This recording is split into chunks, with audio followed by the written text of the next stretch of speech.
반만에 드디어 이렇게 말씀을 봉독하실 수 있게 되셔서 너무 감사합니다. 건강히 많이 회복하셨다는 뜻이고, 한번 수고하셨으니까 권사님께 한번 박수 한번 쳐드리겠습니다.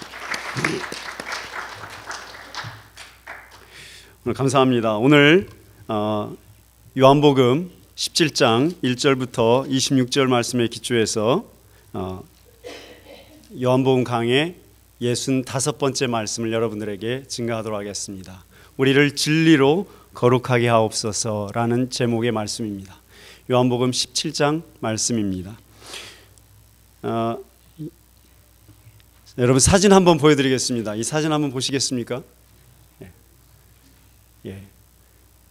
저기 묘지죠. 예. 비석이죠, 비석. 예.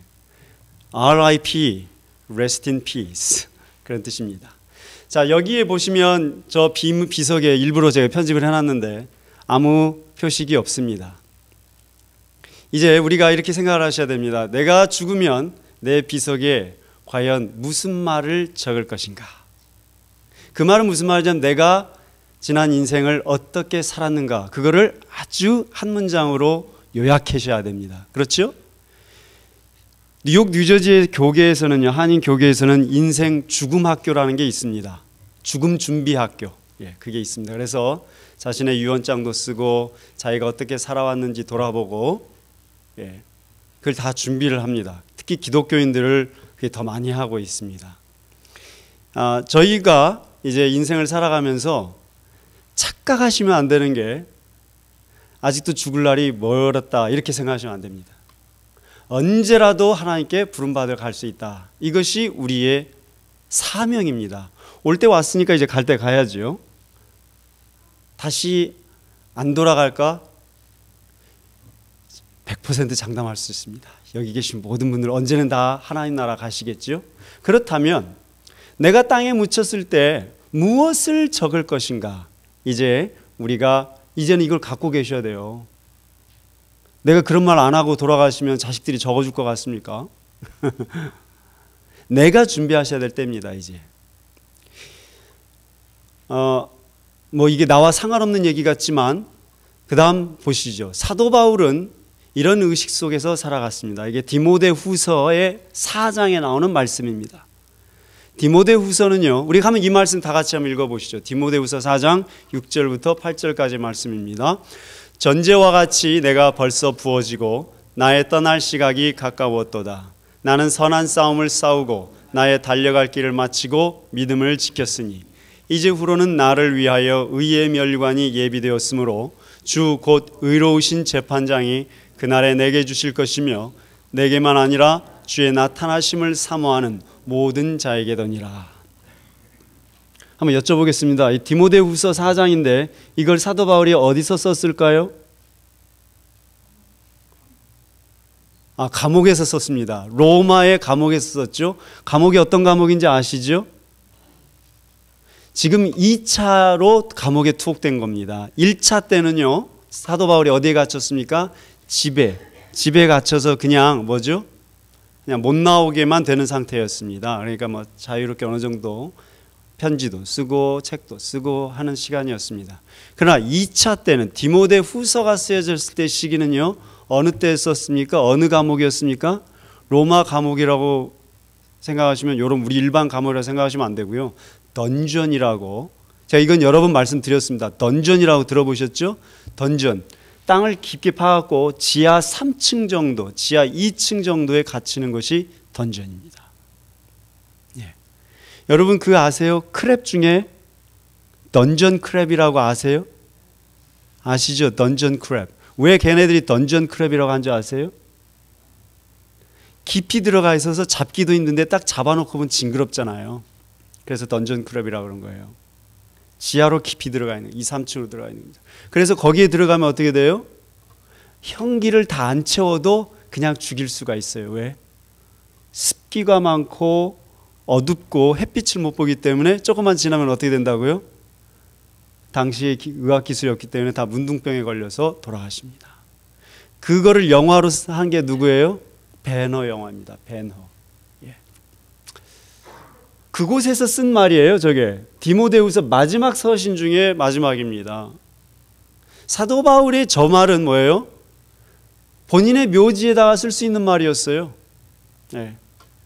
전제가 뭔지 아세요? 전제가 제사 드릴 때 이렇게 붓는 기름이에요. 다 부어졌다 이거. 나는 전제처럼 다 부어졌고 떠날 시각이 가까웠도다. 자기가 어떻게 죽을지 이제 다 알고 있는 거예요. 곧 있으면 죽게 생긴 거 알아요. 그런 상태에서 여러분 저렇게 쓸 수 있을 것 같습니까? 물어보세요.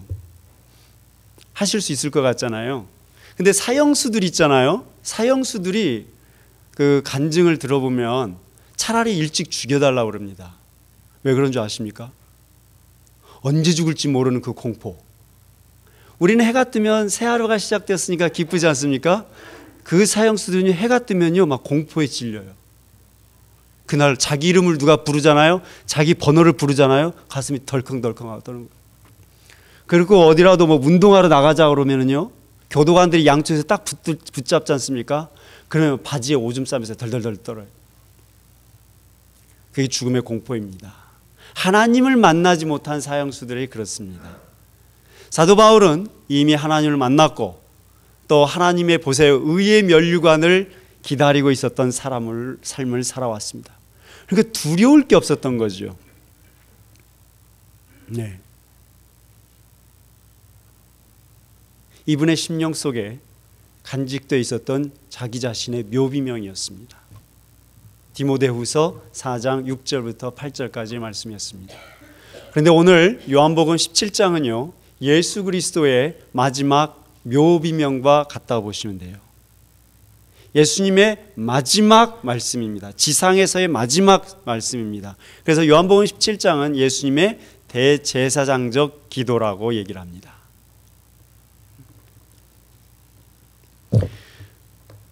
이제 오늘 이 말씀을 통해서 이제 더 이상 요한복음에서도요 예수님이 길게 설명하시거나 설교하시거나 말씀하시거나 잔소리하는 것 없습니다.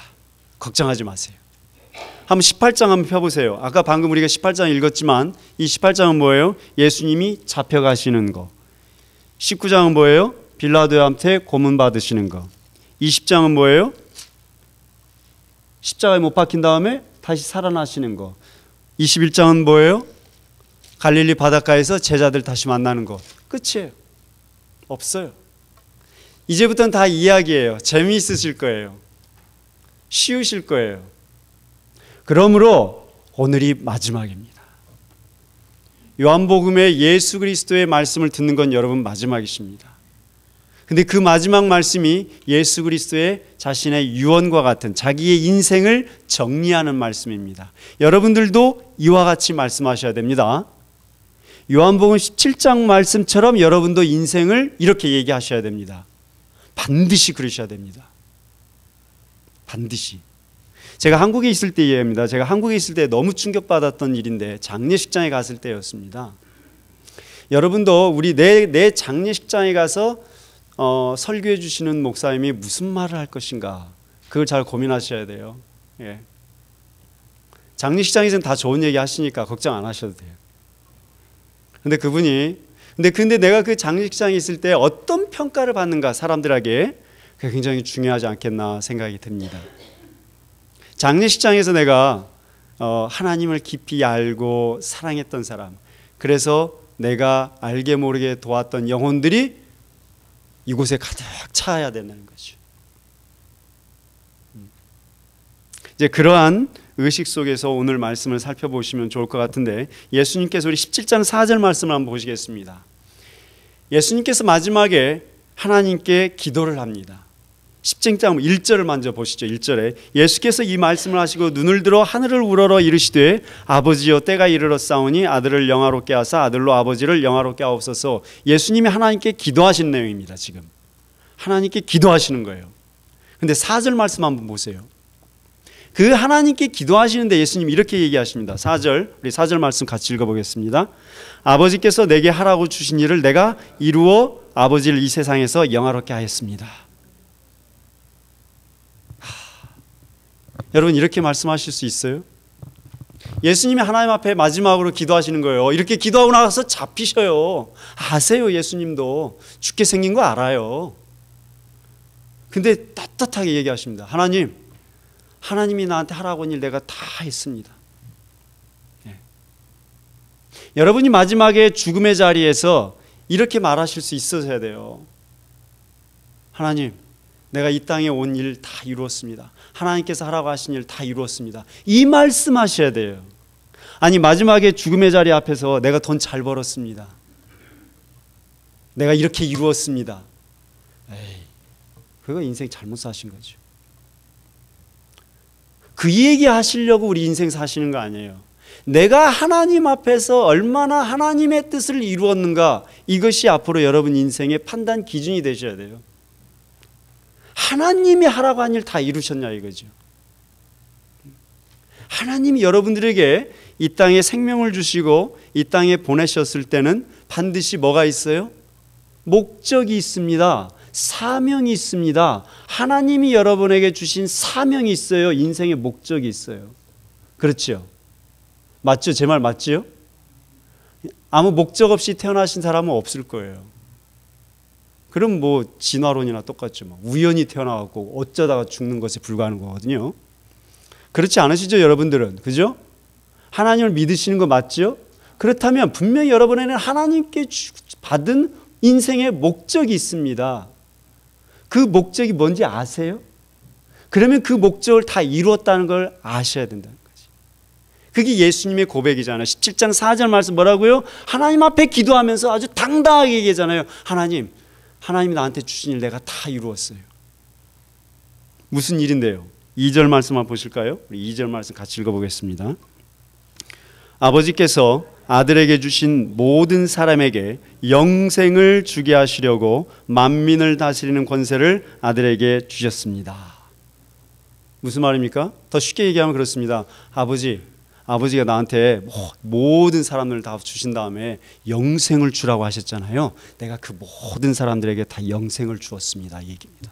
이건 좀 들어주세요. 이 말씀은 요한복음 17장 말씀은요, 예수님의 대제사장적 기도라고 해갖고요, 신학의 절정, 클라이맥스라는 부분이에요. 여러분이 이 자리에 좋은 마음으로 왔든 나쁜 마음으로 왔든 좋든 싫든 하나님께 예배하러 오신 거지요. 맞죠? 예배하러 오신 거 맞죠? 요한복음 17장은 그 예배의 핵심 중의 핵심이고요, 기독교 신학의 핵심 중의 핵심입니다. 그렇다면 이 말씀은 들으셔야 돼요. 여러분이 좋든 싫든 원든 원치 않든 이 17장 말씀은 들으셔야 돼요. 예수님의 인생의 마지막에 하시는 유언과 같은 말씀이잖아요. 이거 그냥 지나가실래요? 그냥 가실래요? 한 번이라도 마음을 열고 그 영을 열고 하나님의 말씀을 들어보세요. 그러면 들리실 거예요. 예수님이 그러시잖아요. 내 할 일 다 했다 그러시잖아요. 그 떳떳함과 당당함이 여러분에게 있으셔야 돼요. 네. 긴가민가 고민하신다면 오늘 이 말씀을 좀 들어보세요. 예수님이 하시는 말씀 있잖아요. 영생을 주라고 하셔서 하나님이 나한테 보내주신 사람한테는 다 영생 줬습니다. 영생이 뭐예요? 이제 여기서부터 조심하셔야 돼요. 기독교의 영생과 우리 한국 사람들이 갖고 있는 영생의 생각이 전혀 다르다는 것입니다. 제가 자꾸 기독교 세계관을 알려드리는 거예요. 성경을 읽지 않으시면 우리는 계속 기독교 세계관을 알 수가 없어요. 기독교에서 말하는 영생은 뭡니까? 이 성경에 나와 있어요. 바로 몇 절에 나와 있나요? 우리 3절 한번 같이 읽어보겠습니다. 우리 3절 말씀은 크게 읽으시고 한번 기억해 보세요. 같이 읽습니다. 영생은 그가 보내신 자 예수 그리스도를 아는 것입니다. 이렇게 얘기합니다. 영생이 뭐라고요? 예, 영생이 여러분 잘 보세요. 영생은 아는 것이다. 그렇게 얘기합니다. 누구를 아는 거예요? 참 유일하신 하나님과 그가 보내신 아들 예수 그리스도를 아는 것입니다. 그게 영생입니다. 이 소리입니다. 뭐 그리고 원어로 얘기할 것도 없고요. 우리말 성경에 아주 정확하게 나와 있네요. 영생은 뭐라고요? 아는 것이에요. 누구를? 하나님과 예수 그리스도를 아는 것이 영생입니다. 다시 말하면 하나님을 알고 예수 그리스도를 알게 되면 영원히 산다. 이렇게 보시면 되는 것입니다. 여러분이 영원히 산다는 건 뭡니까? 안 죽고 이 육신으로 영원히 사는 겁니까? 그것처럼 불행한 것 어디 있어요? 당뇨약 먹어야지, 혈압약 먹어야지, 약은 뭐 대여섯까지 먹으면서 영원히 살아보세요. 그것처럼 고통스러운 게 어디 있어요? 그게 영생이 아니고요. 우리의 영혼이 하나님과 함께 존재하게 된다는 얘기가 바로 그게 영생입니다. 우리의 육신과는 관련이 없습니다. 우리의 영혼이. 물론 이 땅에서 하나님 나라가 이루어졌거든요. 예수 그리스도가 오심으로써 그 하나님 나라를 육신으로 누리면서 이제 마지막 때 우리가 육신의 틀을 벗고 하나님 나라에 갔을 때 그 영혼이 하나님과 영원히 존재하는 것, 하나님과 교제를 누리는 것이 바로 영생입니다. 그냥 오래 사는 것이 영생이 아닙니다. 그 불교의 영생의 개념을 생각하시면 안 됩니다. 그러니까 불교에서 뭡니까? 시주를 많이 하면 불교에서 극락장생한다 그러잖아요. 이게 아닙니다. 우리 무속신앙으로 가게 되면 그거잖아요. 복채 많이 내고 좋은 점괘 받고 오래오래 장수하고 사는 거. 그럼 뭐하러 살아요? 이 땅에서. 전혀 다르죠. 기독교에서 말하는 영생이라는 것은요, 하나님을 아는 것입니다. 아는 것. 안다는 게 안다는 것이 뭐예요? 그냥 안다고 하니까 책 좀 읽고 말이죠. 그게 아니고 하나님에 대해서 아는 것이 아니고요, 하나님 자체를 아는 것을 말합니다. 영어로 얘기하면 knowing about God이 있고 knowing God이 있어요. 예. 하나님에 대해서 아는 건요, 여기서 다 하실 수 있어요. 책 좀 읽고 주석책 좀 갖다 읽고 역사책 좀 갖다 읽고 그러면 하나님에 대해서는 알 수 있을지 몰라요. 다 하실 수 있어요. 그러나 하나님을 아는 것, knowing God은 달라요. knowing God. 이거는 성령의 도우심이 없으면 알 수가 없어요. 그래서 성령의 인도하심이 중요한 거고 그런 거죠. 그 아는 거예요. 그 아는 것, 야다라고 그러죠. 야다. 히브리 원어로는 야다라고 합니다. 야다가 뭐라고 그랬습니까? 야다의 1차적인 의미는 부부관계 같다예요. 부부관계 같다. 예. 하나님을 아는 것은 부부관계를 갖는 것처럼 친밀하게 아는 것을 말합니다. 그게 하나님을 아는 것입니다. 그게 기독교입니다. 여러분, 기독교는요, 서로 만나서 교제하고 잘 지내고 웃고 이게 아니고 그거 위에 뭐가 있다고요? 나와 하나님과의 관계성을 말하는 겁니다. 기독교는 관계성입니다. 제가 계속 얘기 드리는 겁니다. 기독교는 뭐라고요? 관계를 맺는 것입니다. 관계를. 나와 하나님과 관계를 맺는 것입니다. 제 말 이해되시지요? 예. 내 안에 하나님과 내가 관계를 맺는 게 아니고, 예? 나와 내가 하나님과 관계를 맺는 것을 말합니다. 즉 우리가 이 땅에서 해야 할 일이 뭡니까? 이제 정리가 됐습니까? 내가 얼마나 하나님을 많이 알았는가예요. 내가 얼마나 하나님을 개인적으로 깊이 알았는가입니다. 하나님께서 내게 주신, 그렇기 때문에 하나님께서 내게 두신 인생의 목적이 뭔가를 알게 되고, 내가 하나님 앞에서 어떤 인생을 살아야 되는 걸 알게 되고, 내가 마지막에 묘비명에다가 무엇을 쓸지 알게 되는 것입니다. 그렇죠? 그러니까 예수님이 그러잖아요. 하나님 당신이 내게 주신 일을 내가 다 이루었습니다. 이렇게 얘기를 하는 것입니다. 하나님을 아셔야 돼요. 무슨 일이 있어도 하나님을 아셔야 돼요. 여러분, 성도 여러분, 제가 여러분들에게 드릴 수 있는 말은요, 이것입니다. 기독교의 핵심이 뭐라고 사람들이 착각하시는 부분이 많은 것 같아요. 기독교의 핵심은 사랑이라고 얘기합니다. 많이 들으셨잖아요. 기독교는 사랑이라, 하나님은 사랑이시라. 그런데 그 사랑이 뭔데요? 이렇게 생각하시면 안 돼요. 하나님은 사랑이니까 우리 모두 사랑하고 살자. 그건 기독교 아니에요. 그건 기독교 신학이 아니에요. 하나님은 사랑이니까 뭐라고요? 내가 그 하나님을 아셔야 되는 거예요. 내가 그 사랑을 알아야 되는 거예요. 나와 하나님과의 관계가 먼저예요. 그게 돼 있지 않으면 아무것도 되지 않아요. 절대 되질 않습니다. 하나님을 알아가시라는 얘기죠. 자, 그러면 이제 우리 생각해 보셔야 됩니다. 그러면 어떻게 하나님을 알아갈 것인가? 어떻게? 중요한 부분이죠. 우리 6절 말씀에 예수님께서 우리에게 이렇게 말씀해 주십니다. 우리 6절 말씀 같이 읽어보겠습니다. 세상 중에서 내게 주신 사람들에게 내가 아버지의 이름을 나타내었나이다. 그들은 아버지의 것이었는데 내게 주셨으며 그들은 아버지의 말씀을 지켰나이다. 8절도 있습니다. 나는 아버지께서 내게 주신 말씀들을 그들에게 주었사오며 그들은 이것을 받고 내가 아버지께로부터 나온 줄 참으로 아오며 아버지께서 나를 보내신 줄도 믿었사옵나이다. 아멘.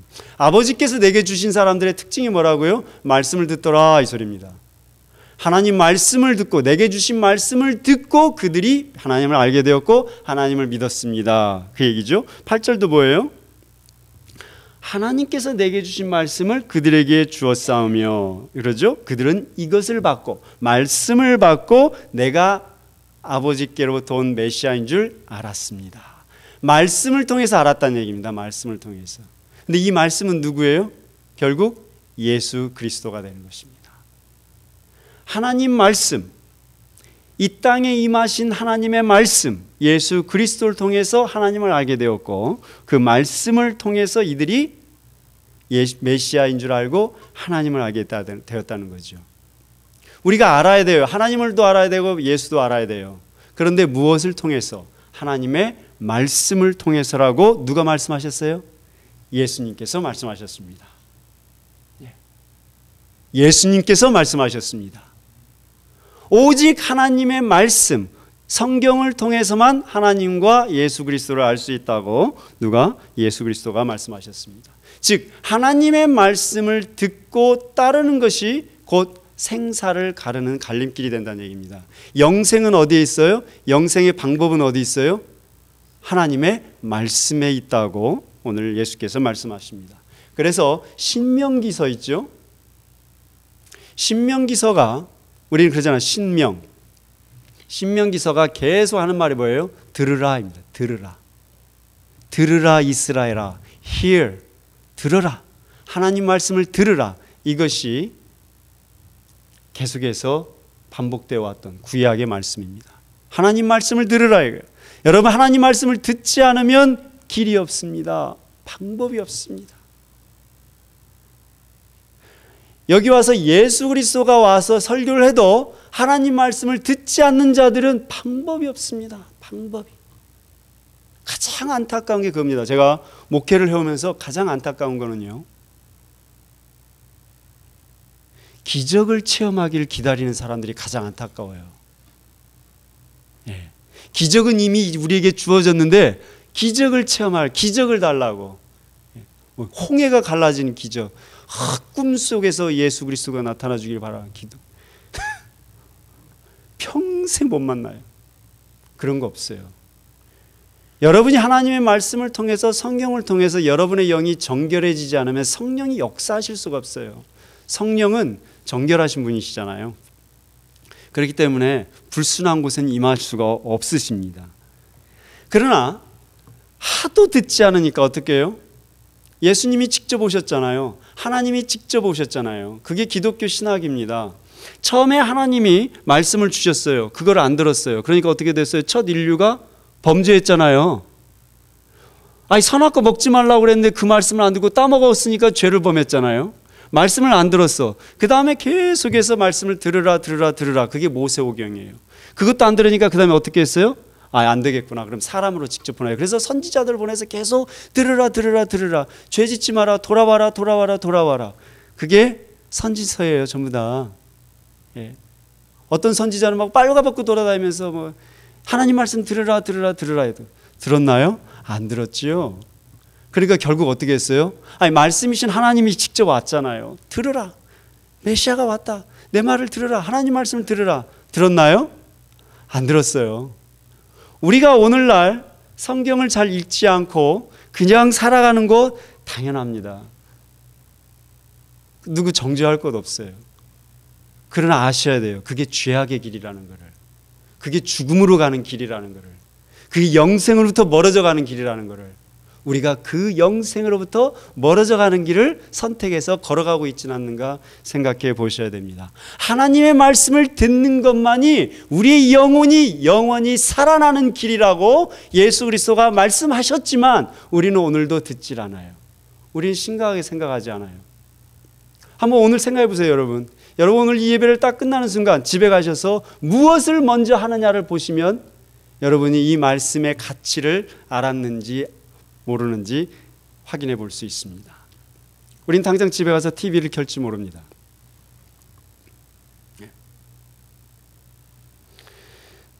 제가 얘기 안 했습니다. 예수 그리스도가 말씀하셨습니다. 하나님의 말씀을 듣는 것이 뭐라고요? 영생으로 가는 길이라고 말씀을 하셨습니다. 이거 잘 안 돼요, 여러분. 안 되는 거 잘 알아요. 아무리 떠들어도 이거 하시는 분은 거의 10%가 안 되더라고요. 거의 말씀대로 가시려고 하는 것이. 그렇기 때문에 충분히 이해합니다. 그렇기 때문에 뭐 죄책감 느끼실 것 없고요. 그렇지만 10번 내가 10번 컴퓨터 켜고 신문 보고 사람들하고 수다 떨고 TV 보고 하시더라도 그 10번 하던 거를 한 번 줄여서 9번 하시고 한 번은 말씀이라도 성경을 폈다가 덮으시더라도 그 삶을 습관을 우리 몸에 갖추셔야 합니다. 신앙은 습관이라고 얘기합니다. 신앙을 처음부터 잘 갖는 사람은 없습니다. 맞죠? 태어날 때부터 예수 잘 믿는 사람 어디 있어요? 없어요. 신앙의 믿음이 깊은 사람들의 특징을 보면요, 단순해요. 하라고 하면 해요, 그냥. 단순해요. 습관을 갖춘 거예요, 습관. 그래서 여러분 습관이라는 게 뭡니까? 그래서 기독교인들에게 습관을 기르기 위해서 뭘 하라고요? 매일 아침에 성경 묵상, 새벽에 하시든 뭐 하든 시간을 정해놓고 성경 한 장이라도 읽고 덮으시든가 한 줄이라도 읽고 덮으시든가 그거 연습하시는 거예요. 그래서 저도 처음에 신앙생활 시작할 때는 그 습관 들이려고 도대체가 안 돼가지고요. 뭐 성경이 무슨 재미가 있어요. 그러니까 안 되니까 어떻게 했냐면 여기 성경책을 한 5권을 샀어요, 제가. 그래서 제 동선에 따라서 성경책 다 늘어놓고 폈다가 접더라도 그 짓을 반복했습니다, 사실은. 우리가 이제라도 그 습관을 붙이고 말씀에 들어가시려면 오늘 이 말씀, 예수님의 이 말씀을 꼭 내 마음의 위기의식 속에 갖고 계셔야 됩니다. 예수님도 이걸 잘 아셨어요. 우리의 죄성을 잘 아셔서 걱정을 하셨어요. 걱정을. 11절 말씀 한번 보시겠습니다. 11절 말씀. 나는 세상에 더 있지 아니하오나 그들은 세상에 있사옵고 나는 아버지께로 가옵나니 거룩하신 아버지여 내게 주신 아버지의 이름으로 그들을 보존하사 우리와 같이 그들도 하나 되게 하옵소서. 보호해 달라고 기도하시죠, 예수님이. 자기는 이제 간다 이거야, 이 땅에. 근데 이 제자들은 이 땅에 머무르게 됩니다. 하나님 이들을 보호해 주세요, 그 얘기하는 겁니다. 15절 한번 보셔죠. 15절 같이 읽겠습니다. 내가 비옵는 것은 그들을 세상에서 데려가시기를 위함이 아니요 다만 악에 빠지지 않게 보존하시기를 위함입니다. 이렇게 얘기합니다. 예수님이 지금 마지막에 제자들에게 알아라, 영생의 길이 하나님의 말씀에 있다, 그렇게 얘기하신 다음에 어떻게 하라고 그런 얘기 하신 다음에 그 다음에 하신 기도가 뭐예요? 기도 제목이 뭐예요? 보호해 주세요. 그래, 보호해 주세요. 아버지 보호해 주세요. 왜? 뭘로부터? 왜 보호해 달라는 거예요? 왜? 이게 중요합니다. 그래, 보호해 달라고는 있을 수 있어요. 예수님이 자기가 떠나시니까. 그런데 왜 보호해 달라고 하느냐 이거예요. 왜? 14절과 16절 말씀에 그 해답이 있습니다. 우리 14절 말씀 예수님의 기도를 같이 읽어보겠습니다. 내가 아버지의 말씀을 그들에게 주었사오매 세상이 그들을 미워하였사오니 이는 내가 세상에 속하지 아니함 같이 그들도 세상에 속하지 아니함으로 인함이니이다. 16절 읽습니다. 내가 세상에 속하지 아니함 같이 그들도 세상에 속하지 아니하였사옵나이다. 이 말의 뜻을 잘 아셔야 돼요. 여러분이 세상에 속하지 않으셨나요? 여러분 세상 속에서 그대로 살고 계세요. 세상이 하는 대로 살고 있고 세상이 하라는 대로 하고 있고 세상의 흐름대로 따라가고 계세요. 세상이 하는 대로 밥 먹고 세상의 문화 속에서 살고 있고 세상이 만들어낸 영화를 보고 즐기고 있고 세상이 만들어내는 TV 속에서 웃고 떠들고 살아가고 계세요. 여러분 세상 속에 살아 계세요. 그런데 왜 예수님이 저들이 세상에 속하지 않았다고 얘기하느냐는 거예요. 왜 여러분이 세상에 속하지 않았다고 예수님이 얘기하십니까? 나는 이 세상에 속해서 그들이 하는 대로 문화 속에서 살아가고 있는데, 세상은요, 지금 예수님이 얘기하신 사람들의 특징이 뭐예요? 말씀을 받은 사람들, 말씀대로 살고자 하는 사람들은 뭐라고요? 세상이 자기에게 속하지 않았기 때문에 미워한다는 거예요. 이건 쉽게 이해하실 수 있어요. 세상을 살아가 보세요, 여러분. 세상 살아가시면요, 자기 무리 져갖고 자기 말대로 안 하는 사람들을 왕따시키는 게 세상의 법도입니다. 세상도 똑같아요. 그렇지 않으세요? 지금 저희 아이들이 초, 중, 고에 다니고 있습니다. 딱 전부 다. 아침마다 애들 라이드 해주느라고요, 3개 학교를 돌아다니거든요. 네. 근데 그 새 학교, 초등학교 때부터 아이들 교육시키는 게 뭔지 아세요? 뭔지 아세요? 여기서 미국에서 애들 학교 키워보셨으면 알 거예요. 왕따시키지 않는 교육을 받아요. 아이들 분리. 들어보셨죠?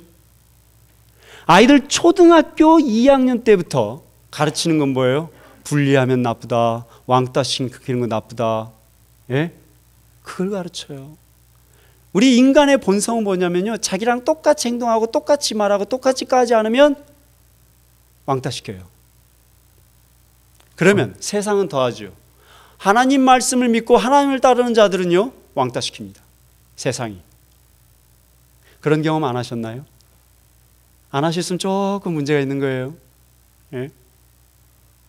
정말 하나님을 제대로 믿어보셨으면요, 세상이 여러분을 가만 놔두지 않습니다. 정말입니다. 제가 잘 아는 친구가 하나가 있는데, 이 친구 대학 때 공부를 잘했어요. 그래가지고 교수 추천을 받아서 입사 시험도 안 보고 한국의 대기업에 딱 시험 보러 들어갔어요. 그러니까 1차 면접 다 통과하고 1차 시험 이런 거 다 패스하고 필기 다 안 하고 바로 이제 면접에 들어갔는데, 이 친구가 신앙이 좋았거든요. 근데 면접 때 그러더구만요. 영업도 하는 회사였으니까 술 잘 마시냐? 안 마신다고 그랬어요. 술 안 먹으니까 기독교인이니까. 바로 잘렸어요. 1차 면접 때 굉장히 만점 가까운 점수를 받은 친구인데 2차 면접에서 임원 면접에서 떨어졌어요. 그게 세상인 거거든요. 세상이 원하는 대로 하지 않으면 세상은 우리를 미워합니다. 왜? 세상과는 다른 가치관으로 살고 있잖아요. 세상과는 다르게 살고 있잖아요. 그러니까 미워할 수밖에. 그래서 보호해달라고 하시는 거예요. 자, 그러면 세상이 우리를 미워할 때 왜 예수님이 우리를 세상으로부터 보호해달라고 하느냐 이거예요. 우리가 어떻게 할까 봐서 보호해달라고 하셨을까요? 상식적으로 말씀대로 살지 않고 말씀을 버릴까 봐서 보호해달라고 하신 겁니다. 15절 말씀 한번 보시겠습니다. 15절. 무엇으로부터 예수님 우리를 보호해달라고 하셨어요? 15절 말씀 잘 읽어보세요. 내가 비옵는 거는 그들을 세상에서 데려가라고 기도하신 게 아니고 뭐라고요? 악에 빠지지 않게 보호해 주세요. 그렇게 기도합니다. 그러니까 우리가 부모 심정에서요, 자식들이 있잖아요. 자식들이 힘들 것 같으면 보호해달라고 이렇게 기도할 것 같은데 예수님이 그렇게 얘기해요. 세상에서 빼주세요. 빨리 데려가 주세요. 그렇게 기도한 게 아니고 뭐라고 기도하셨어요? 뭐라고 기도하셨어요? 악에 빠지지 않게 보호해 주세요. 그렇게 얘기합니다. 이 말은 꼭 들어주세요. 이제 기독교에서 말하는, 예수 그리스도가 말하는 악의 개념이 뭔가를 여러분은 이제 아셔야 됩니다. 악이 뭐예요, 여러분? 죄악하면 여러분 무슨 생각이 떠올라요? 살인? 강간? 사기? 이게 여러분 악일 것 같아요? 예수님이 그걸 악이라고 보지 않으셨어요. 그거는요, 악일 수가 없는 게 법적으로 세상에 다 장치가 마련되어 있잖아요. 여러분이 살인하면 반드시 죄를 받습니다. 감옥에 갑니다. 그건 죄악이 아니에요. 하나님이 볼 때 그런 건 죄악이 아니에요. 기독교에서 말하는 죄악은 뭐예요? 살인 아닙니다. 강간 아닙니다. 그건 낮은 수준이에요. 물론 이거는 조금 말이 어폐가 있는데 그것이 아니라고 제가 얘기하는 게 아니에요. 도덕적으로 그건 악해요. 그러나 기독교에서 말하는 근본적인 악의 개념은 뭐예요? 말씀 버리는 거예요. 말씀 버리면 뭐예요? 세상과 타협해서 세상이 하는 대로 따라가는 거예요. 이게 죄악입니다. 다시 말하면 뭐예요? 타협하고 섞여서 혼합해서 살아가는 것. 그것이 죄악입니다. 이 말씀은요, 구약을 저랑 같이 해오신 분들은 이해하실 거예요. 구약에서 죄악을 가장 나쁘게 보는 게 뭐예요? 혼합주의라고 그랬습니다. 혼합주의. 악에 빠지지 않게. 악에 빠지는 것. 이것이 바로 하나님의 말씀을 듣지 않고, 말씀을 버리고 말씀대로 살지 않고, 세상이 원하는 대로, 세상의 기준대로, 세상의 가치관대로 살아가는 것입니다. 즉 이 말은 뭐예요? 세상의 가치관대로 살아간다는 건 뭐예요? 여러분이 신자인지 불신자인지 구분할 수 없다는 얘기예요. 구분할 수 없다는 얘기예요. 그래서 예수님께서 뭐라고 계시냐면 17절에서 다시 한번 이렇게 얘기합니다. 17절 말씀을 같이 읽겠습니다. 그들을 진리로 거룩하게 하옵소서. 아버지의 말씀은 진리니이다, 이렇게 얘기합니다. 즉 말씀으로 거룩하게 해주세요, 그 얘기잖아요. 진리로 거룩하게 해주세요. 근데 그 진리는 말씀입니다. 즉 그 말은 뭐예요? 하나님 이들을 말씀으로 거룩하게 해주세요, 그래요. 자, 우리는 거룩하다 그럼 뭐예요? 그냥 옷 그냥 정장 입고 막 옷 깨끗이 차려입고 목욕 재개하고 예배 나오는 거, 그게 거룩할 것 같죠? No. 기독교의 거룩은 그런 거 아니에요. 이곳에 청바지로 입고 오든 티셔츠를 입고 오든 슬리퍼를 신고 오든 그건 아무 상관없어요. 기독교에서 거룩은 뭐예요? 구별되는 것입니다. separation. 구별되는 것. 세상과 구별되는 자를 거룩하다고 얘기했습니다. 그가 무슨 옷을 입었든 상관없어요. 그가 전에 무슨 죄를 지었던 상관없어요. 그가 하나님의 말씀으로 구별된 자입니까? 그렇게 해주세요. 하나님 이들을 제가 이 땅에 남겨놓고 다시 돌아갑니다. 아버지, 그러니 이들을 말씀으로 세상과 구별되게 해주세요. 이게 하나님의 기도 제목이었습니다. 우리에 대해서 예수님께서 마지막으로 하신 기도 제목이 뭐였어요? 아버지, 저들을 말씀으로 세상과 구별되게 해주세요. 그 말은 뭐예요? 세상으로부터 더 미움받게 하시고, 세상으로부터 더 핍박받게 하시고, 세상으로부터 아예 떨어지게 해주세요. 이게 기독교입니다. 이게 기독교의 거룩이고요. 이게 기독교의 죄악의 개념입니다.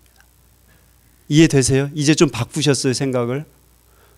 적어도 기독교의 개념의 악의 개념이 무엇인지, 거룩의 개념이 무엇인지는 이제는 알고 가셔야 돼요. 더 쉽게 말해서 여러분, 성경 읽는 습관을 갖고 있지 않은 것이 죄악입니다. 성경 읽지 않는 것이 죄악이라고 얘기하진 않겠어요. 성경을 읽지 않는 습관을 내가 아직도 몸에 배고 있지 않다라는 것은 그게 죄악된 삶을 살고 있다는 얘기입니다. 죄송합니다. 제가 이렇게 말씀드린 건 죄송합니다. 제가 좋은 말만 해야 되고, 여러분에게 마음 편한 말씀을 드려야 되지만, 이 본문을 따라가다 보니까 제가 본문을 갖다 여기저기 픽업해서 하면 그냥 좋은 말만 하는 본문만 해서 그렇게 설교를 할 수 있습니다만은, 또 그렇게 하라는 권면도 많이 받습니다만은 저는 그렇게는 못하겠어요. 제가 강해 설교하는 입장에서는, 목사로서 저는 최소한의 신학적 양심으로서는 제가 이렇게 말씀드립니다. 본문에서 예수가 뭐라고 얘기했는지만 전달해 드리겠습니다. 본문에서 과연 예수가 우리에게 무슨 말을 하고 이 땅을 떠났는가, 우리가 그것을 붙잡아야 할 것 같습니다. 하나님의 말씀을 통해서 우리의 생각과 가치관과 모든 사고와 삶의 행동이 세상과 달라야 한다는 것입니다. 이해되십니까? 쉽게 말해서 말씀 읽자 이겁니다. 말씀을 읽어야 도대체 기독교인들이 어떤 생각을 하고 어떤 가치관을 갖고 세상을 살아가는지 아실 수 있지 않겠습니까? 그거는 부인할 수 없는 말씀 같습니다. 우리가 세상과 같이, 세상과 똑같이 세상이 말하는 대로 살아간다면 우리는 구별되지 않은 자들입니다. 우리는 하나님의 말씀에 사로잡히지 않은 자들입니다. 정말 여러분들에게 부탁하고 싶은 것은 그겁니다. 이제 하나님의 말씀을 읽으시라 이거죠. 말씀을 읽으시라. 그 다음에 생각하셔야 돼요. 그 다음에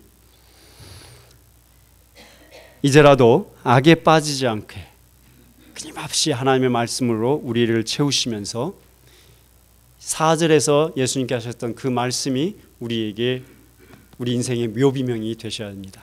하나님이 나를 이 땅에 보내신 그 목적을 다 이루었습니다. 그렇게 말씀하실 수 있어야 합니다. 그걸 마음에 다짐하시고 이 자리를 떠나시길 바랍니다. 부탁드립니다. 이건 권면이 아닙니다. 반드시 하셔야 할 일입니다. 반드시 이렇게 하셔야 합니다.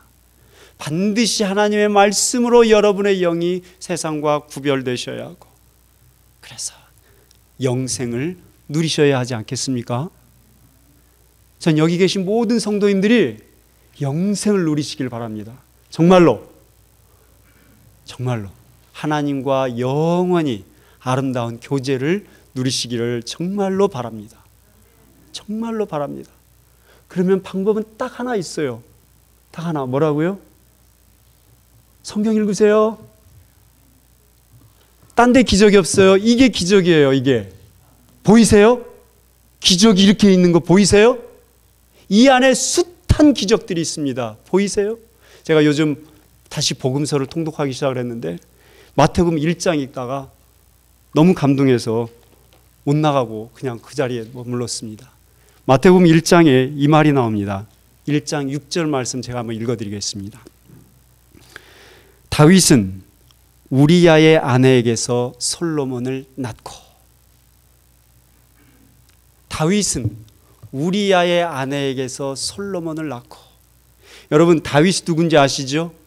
유대인들이 가장 흠모하는 왕 다윗입니다. 그래서 이스라엘 국기에 별이 그려져 있죠. 그걸 뭐라 그래요? 다윗의 별이라고 할 정도의 다윗. 솔로몬이 누구예요? 이스라엘 민족이 정말로 사모하는 왕, 최고 전성기를 이루었던 왕 솔로몬입니다. 근데 그 사이에 누가 들어가 있어요? 다윗은 다윗의 아내에게서 솔로몬을 낳고, 그렇게 적었어요? 다윗은 솔로몬의 어미에게서 솔로몬을 낳고, 그렇게 적었어요? 누구라고 적었어요? 다윗은 우리야의 아내에게서 솔로몬을 낳고. 이거 뭐예요? 마태복음 1장 6절의 말씀이었습니다.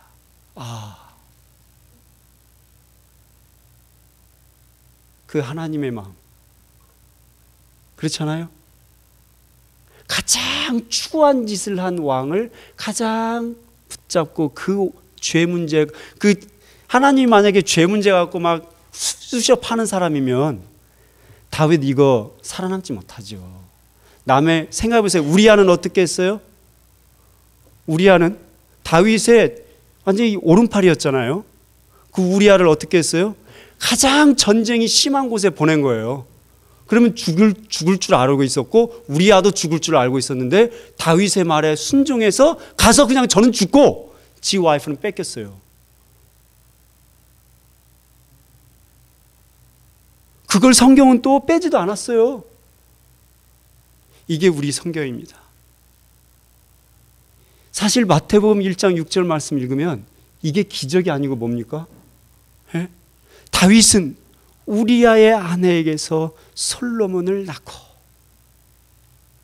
얼마나 가슴 절절합니까? 얼마나 하나님의 사랑과 하나님의 기적이, 하나님의 기적 아닙니까 이게? 여러분, 다른 어디 가서 이 하나님의 기적을 우리가 찾겠습니까? 그러니 이 안에 담겨있는 숱한 하나님의 기적을 여러분의 것으로 내 영에 충만히 채우시기를 간절히 축복합니다. 기도합시다. 하나님 아버지, 우리의 영혼을 불쌍히 여기시고 하나님의 말씀으로 채워주옵소서. 우리가 혹시 이 땅에서 하나님의 말씀 없이 내 생각과 내 욕심으로 하나님을 떠나 영생의 길을 멀어져 가고 있지는 않은지 이 시간에 돌아봤습니다. 아버지 하나님, 한 사람 한 사람의 심령을 불쌍히 여기셔서 하나님의 말씀의 기적을 깨달아 알기를 원하는 자들에게 주의 영이 함께 하시고 그 심령을 붙잡으셔서 영의 눈을 뜨게 하시고 영원한 하나님 나라를 이 땅에서 또 하나님 나라에서 누리게 하여 주옵소서. 이 한 주간 말씀으로 승리케 도와주시고 하나님의 말씀이 습관이 되는 기적을 체험케 하게 하여 주옵소서. 우리 주 예수 그리스도 이름으로 기도하옵나이다. 아멘.